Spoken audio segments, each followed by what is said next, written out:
Why and where do you have to use capital letters in the IELTS exam?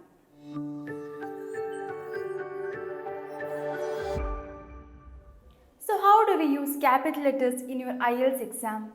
And this is Milu and Sojan from Access Language School. IELTS എക്സാമിന് capital letters use ചെയ്യുന്നതിനെ പറ്റി എല്ലാവരും ഭയങ്കര confused ആണ്. So എന്തിനു വേണ്ടിയാണ് IELTSന് specially for listening and reading സെഷന് ക്യാപിറ്റൽ ലെറ്റേഴ്സ് യൂസ് ചെയ്യാൻ പറയുന്നത്? So the first thing is lower case use ചെയ്യുമ്പോൾ ചിലരുടെ ഹാൻഡ് റൈറ്റിംഗിൽ ആറും എസും ഒരുപോലെ ഇരിക്കും. ഇത് നമ്മുടെ മാർക്ക് പോകാൻ കാരണമാകും. അതുകൊണ്ട് തന്നെ it's always better to use capital letters for reading and listening sessions. റൈറ്റിങ്ങിന് നമ്മുടെ ചോയ്സാണ്. If you have good speed in capital letters, then you can go for capital letters. Speed illa ennundel, don't go for it because time is always important.